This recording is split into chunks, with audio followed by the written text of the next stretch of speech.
Donc, la troisième leçon pour la semaine du 20 au 24 avril.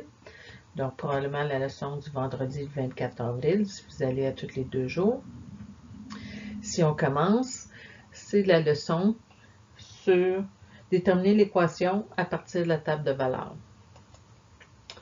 Donc, on a ceci, déterminer l'équation. L'exemple 1. Un golfeur frappe une balle. La relation entre la hauteur de la balle et le temps écoulé est représentée par la table de valeurs ci-contre.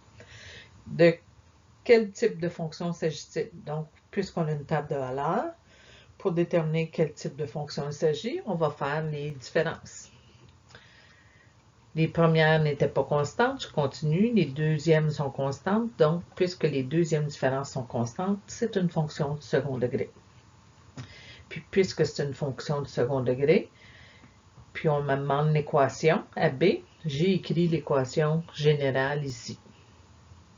Donc, pour déterminer l'équation, on a appris que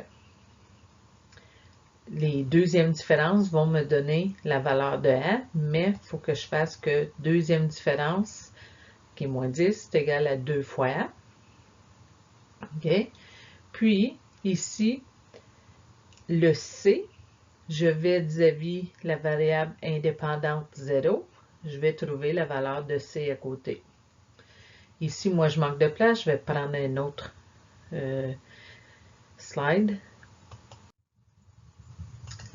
Donc, j'avais mon A qui est moins 5 et j'avais mon C qui était 0. Je prends mon équation générale, je remplace dedans. Il me reste le B à trouver. Pour déterminer le B, je vais dans ma table de valeurs. Je prends un des points autres que celui pour déterminer le C qui est l'ordonnée à l'origine. Je peux prendre n'importe lequel autre que ça. Habituellement, moi, je vais prendre celui qui est 1 quelque chose. Pourquoi? Quand je mets 1 dans mon équation, ça fait que les calculs sont plus simples. Qu'habituellement, une fois que je vous dis ça, vous vous rappelez qu'avec 1, avec la coordonnée que la variable indépendante 1, ok, ça va faire que c'est moins compliqué. Habituellement, vous en souvenez. Ici, j'ai simplement réécrit sans le 0. Donc, dans ma table de valeurs, c'est 1,18.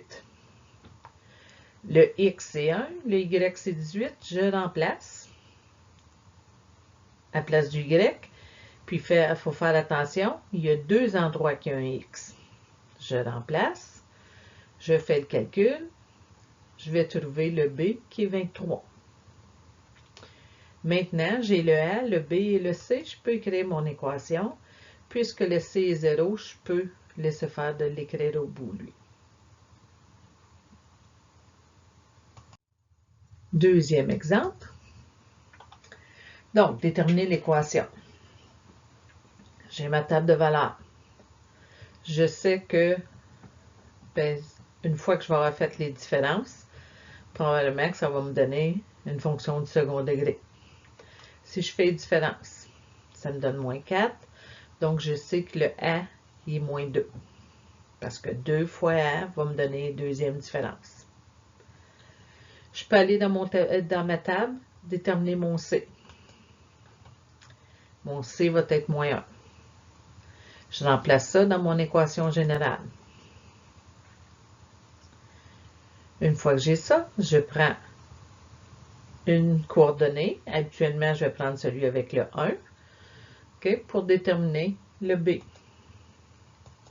Je remplace. Je détermine que B est 3, donc mon équation. Et maintenant, Y est égal à moins 2x carré plus 3x moins 1. Tes devoirs, c'est la pratique autonome numéro 1 à 3, donc c'est pas trop long. Puis on se reparle la semaine prochaine. Bon week-end.